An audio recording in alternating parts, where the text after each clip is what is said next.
अभी लाने की क्या जरूरत थी? सारे जो विपक्ष के नेता हैं सब कह रहे हैं कि ये ठीक चुनाव के पहले नोटिफिकेशन लेके आए हैं। पहली बात तो सीए की जरूरत क्या थी और इसकी नोटिफिकेशन चुनाव के 2 या 3 महीने पहले? देखिए, मैं पहले टाइमिंग की बात करता हूँ जी। सारे विपक्षी दल, ओवैसी हो, राहुल गांधी जी हो, या अरविंद केजरीवाल हो, या ममता जी हो, ये झूठ की राजनीति कर रहे हैं। इसलिए टाइमिंग का महत्व नहीं है। भारतीय जनता पार्टी ने 2019 में अपने घोषणा पत्र में कहा है कि हम सीए लेकर आएंगे और पाकिस्तान, अफगानिस्तान और बांग्लादेश के जो शरणार्थी है उनको नागरिकता देंगे।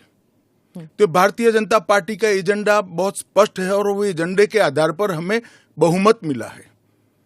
2019 में ही ये बिल संसद के दोनों सदनों ने पार कर दिया। उसके बाद कोविड के कारण थोड़ा लेट हुआ। अब टाइमिंग का क्या महत्व है? सरकार ने अपनी विल चुने जाने से पहले अभिव्यक्त कर दी है। चुनने के बाद फर्स्ट प्रायोरिटी में पहले ही साल में दोनों सदनों से इस कानून को मान्यता मिल गई है। रूल्स फॉर्मेलिटी है। अब टाइमिंग का या पॉलिटिकल गेन या लॉस का सवाल नहीं है। अब विपक्ष तुष्टीकरण की राजनीति कर कर, एपीसमेंट की पॉलिटिक्स कर कर वोट बैंक को कंसोलिडेट करना चाहता है। मैं उनको विनती करना चाहता हूं कि आप एक्सपोज हो चुके हो, ये मत करिए। पूरे देश की जनता जानती है कि सीएए इस देश का कानून है और ये 4 साल में मैं कम से कम 41 बार बोला हूं कि ये होगा, चुनाव के पहले होगा। अब क्या मतलब है टाइमिंग का सवाल करने का? तो इतने साल तो हुआ नहीं ना, 2019 के बाद अब हुआ है। स्मिता जी, मुझे एक बात बताइए, wheel of legislator, wheel of government bill से प्रकट होता है या रूल से प्रकट होता है? ऑब्वियसली बिल से। रूल व्यवस्था करता है, जो करने में पहले कोविड के कारण और बाकी सारे पॉलिटिकल इश्यूज के कारण लेट हुआ। मगर कब से नागरिकता मिलेगी? तो 2014 के पहले से। वो थंब रूल वहीं का वहीं है। आज क्या फर्क पड़ गया है बताइए? कोई फर्क नहीं पड़ा है। भारतीय जनता पार्टी को के लिए ये पॉलिटिकल गेन का मुद्दा नहीं है। भारतीय जनता पार्टी के लिए, हमारे नेता नरेंद्र मोदी जी के लिए अफगानिस्तान, पाकिस्तान और बांग्लादेश से आए हुए करोड़ों शरणार्थियों को उनका अधिकार देने का मुद्दा है, उनकी वेदना से मुक्ति दिलाने का मुद्दा है और उनकी 3 पीढ़ी को न्याय देने का मुद्दा है, जो कांग्रेस पार्टी ने कभी नहीं दिया। राहुल गांधी जो न्याय यात्रा में बार बार सीए भी उठा रहे हैं और बाकी विषयों पर भी सरकार पर आरोप लगाते हैं कि अपनी विफलताओं को छुपाने के लिए कभी सीए लागू कर रहे हैं। मेरा आपसे रिक्वेस्ट है जी, कांग्रेस में आपकी अच्छी खासी पहुंच है, इस विषय पर राहुल जी से एक बार चर्चा कर डिटेल पूछ लो जरा। वो चर्चा नहीं कर रहे ना, वो मीडिया को वहां पर कह रहे हैं कि मीडिया जो है वो चर्चा नहीं करना चाहती क्योंकि वो हमारे हाथ बंधे हुए हैं, हमारा मुंह बंद है। नहीं, मगर इस कमरे में बैठकर आपको इंटरव्यू करे सीए पर और समझाए, जो वो बोल रहे हैं वो इतना समझा दे जनता को। राजनीति के अंदर आपके निर्णय को जस्टिफाई करने की जिम्मेदारी आपकी होती है। जैसे मेरी सरकार का फैसला ऐसी है, इसके बारे में मेरी पार्टी के तर्क, मेरी गवर्नमेंट के तर्क और क्यों ये देश के हित में है, मुझे समझाना पड़ता है। जरा राहुल गांधी जी आपके इसी कमरे में आकर देश को समझा दे कि क्यों विरोध में है। आप कहते हैं कि ये राजनीतिक नहीं है, लेकिन आपके जो राजनीतिक स्पीचेस हैं, तेलंगाना में आपने कहा, जब आप अपने वायदे गिनते हैं कि ये वायदे हमने पूरे किए, तो सीए भी उसमें है, तो इसमें राजनीतिक कहां से हो गया? तो फिर आपके तो हमारा एक वादा था कि देश के अर्थतंत्र को सुधारेंगे, तो क्या अर्थतंत्र मत सुधारो, पॉलिटिक्स कर रहे हो। फिर राजनीतिक कहां से हो गया? हम मानते हैं सीए देश के हित में है, इनका अधिकार है, इसलिए हमने दिया है। पॉलिटिक्स कहां से? वो भी कहे ना देना चाहिए। अगर राजनीतिक फायदा है तो उनको कौन रोक रहा है? करोड़ों लोग यहाँ आएंगे, लेकिन ये पॉलिटिकल नहीं है, मतलब आपको कोई पॉलिटिकल फायदा नहीं होगा। लेकिन जो विपक्ष है वो कहती है कि आप एक नया वोट बैंक बना रहे हैं, बीजेपी एक नया वोट बैंक बना रही है अपने लिए। देखिए, विपक्ष को और कोई काम नहीं, उन्होंने तो सर्जिकल स्ट्राइक और एयर स्ट्राइक को भी बताया कि आपका पॉलिटिकल फायदा है, तो क्या हम टेररिज्म पर कदम न उठाए? इन्होंने 370 को भी बताया कि ये आपके पॉलिटिकल फायदे के लिए कर रहे हैं। हम 1950 से कह रहे हैं कि हम 370 को हटाएंगे। उनका हिस्ट्री है, जो बोलते हैं वो करते नहीं है।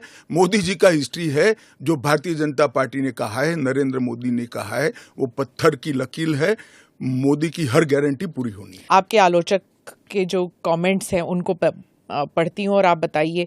जो दिल्ली के चीफ मिनिस्टर हैं वो कहते हैं, वो सवाल उठा रहे हैं। उन्होंने कहा कि ये जो अंधाधुंध लोग आएंगे, बीजेपी उन्हें नागरिकता देगी, उससे थेफ्ट, रॉबरीज, रेप बढ़ जाएगा।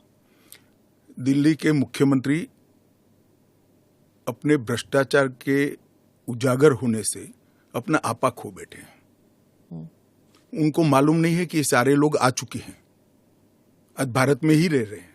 सिर्फ इनको अधिकार नहीं मिला है, वो अधिकार देने की बात है। 2014 तक जो आ गए, इनको नागरिकता देनी है।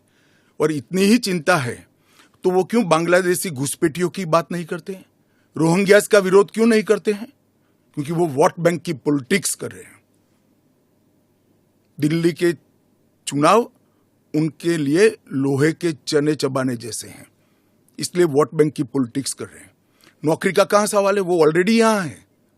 और बांग्लादेशी नौकरी का अधिकार नहीं मार रहे हैं क्या? रोहिंग्यास नहीं मार रहे हैं?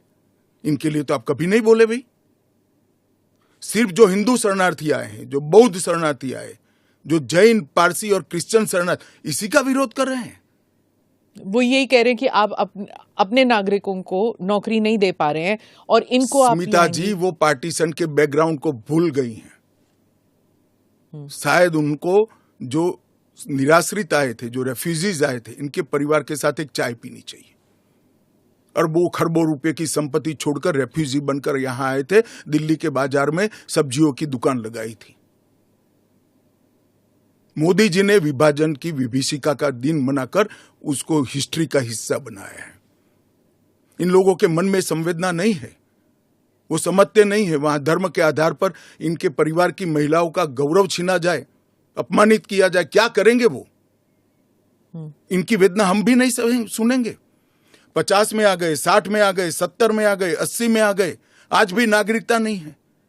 बच्चों को अस्पताल में दाखला नहीं मिलता है, ढंग की नौकरी नहीं मिलती है। छुट भैया नौकरी करते हैं, अपने नाम से प्रॉपर्टी नहीं ले सकते हैं, मतदान नहीं कर सकते हैं।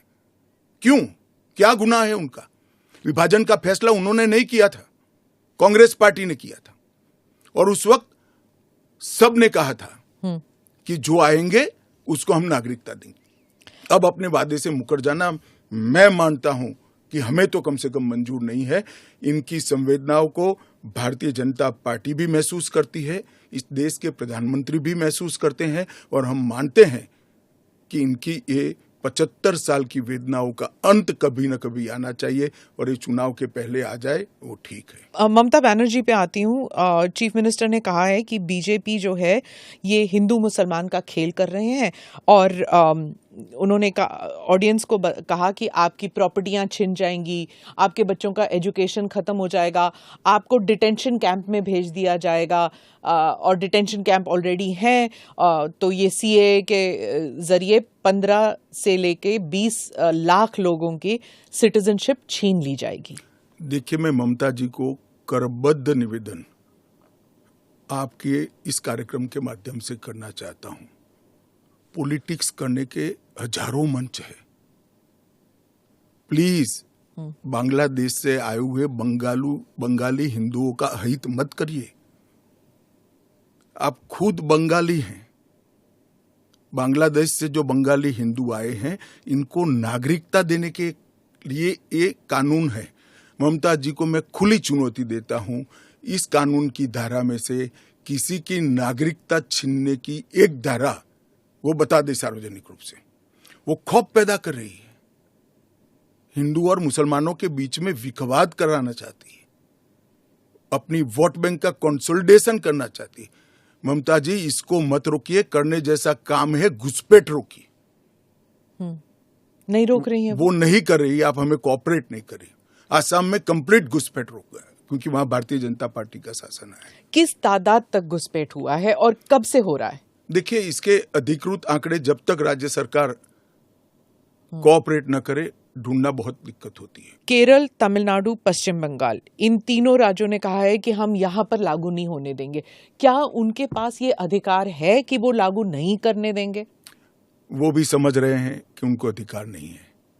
हमारे संविधान के अनुच्छेद 11 में संसद ने नागरिकता के बारे में कानून बनाने का अधिकार केवल और केवल भारत की संसद को दिया गया है। एक केंद्र का विषय है, केंद्र और राज्यों का साझा विषय नहीं है। तो नागरिकता के बारे में कानून और कानून का इम्प्लीमेंटेशन, वो दोनों हमारे संविधान की 246/1 अनुच्छेद के माध्यम से इसको शेड्यूल 7 में डाला गया है, जो केंद्र की इसकी तमाम शक्तियां केंद्र को दी गई है। पर जैसे वेरिफिकेशन वगैरह है, पूरा जो ग्राउंड पे तो चेकिंग होगी ना, वो सब तो स्टेट गवर्नमेंट ही करेंगे। क्या वेरीफाई करना है? सिर्फ पोर्टल के थ्रू? वो तो इंटरव्यू में लेकर आएंगे कि मैं बांग्लादेश से आया हूं, देखिए मेरा पुराना डॉक्यूमेंट है। और वो राज्य में नहीं होगा इंटरव्यू? इंटरव्यू राज्य में भी हो सकता है, भारत सरकार करेगी। तो कोऑपरेशन की जरूरत नहीं है, क्योंकि ये करना ही होगा। मैं मानता हूं चुनाव के बाद सब कोऑपरेट करेंगे। ये पॉलिटिक्स के लिए गलत प्रचार कर रहे हैं, एपीसमेंट की पॉलिटिक्स। और क्या यहाँ मतलब बांग्लादेश, अफगानिस्तान, पाकिस्तान के जो शरणार्थी हैं, क्या वो तमिलनाडु में गए हैं? वहां पर मतलब स्टालिन इसको इतना बड़ा, भाई मैं कोई पॉसिबिलिटी छोड़ना नहीं चाहता। हाँ। एक भी है तो उसको नागरिकता देंगे। जयराम रमेश, कांग्रेस के नेता, ने कहा है कि ये अनकॉन्स्टिट्यूशनल है। शशि थरूर कहते हैं कि अगर कांग्रेस जीत जाती है इलेक्शन या इंडिया अलायंस जीत जाती है तो ये सीएए को रिपील कर दिया जाएगा। क्या कहेंगे आप? देखिए, उनको भी मालूम है कि इंडिया अलायंस सत्ता में नहीं आना है। मैं आज आपके चैनल पर कहना चाहता हूं, सीए के कानून को भारतीय जनता पार्टी की सरकार लाई है, नरेंद्र मोदी सरकार लाई है। इसको रिपील करना असंभव है। हम पूरे देश को जागरूक करेंगे और रिपील करने वालों को कहीं पर स्थान ही न मिले, इस स्थिति होगी। और जहां तक असंवैधानिक होने का सवाल है, वो आर्टिकल अनुच्छेद 14 का हवाला देते हैं। वो भूल जाते हैं कि अनुच्छेद 14 में 2 अपवाद रखे हुए हैं। एक रीजनेबल क्लासिफिकेशन का अपवाद है और दूसरा कानून के उद्देश्यों के साथ लॉजिकल संबंध होना चाहिए। तो वो आर्टिकल 14 का वायोलेशन नहीं करता है। इसमें रीजनेबल क्लासिफिकेशन बहुत स्पष्ट है कि जिन लोगों पर भारत के पुराने हिस्सों में आज वो विभाजन के कारण देश से कटे हैं, अफगानिस्तान, पाकिस्तान और बांग्लादेश में, जिन लोगों पर धार्मिक प्रताड़ना होने के कारण जो भारत की शरण में आए हैं, उसके लिए एक कानून है। तो रीजनेबल क्लासिफिकेशन बहुत स्पष्ट है और इसलिए ये पूरी तरह से संवैधानिक कानून है। एक और क्रिटिसिज्म है, महबूबा मुफ्ती कहती हैं कि ये सुप्रीम कोर्ट में जो है उसकी सुनवाई अभी बाकी है, तो इतनी जल्दबाजी क्यों?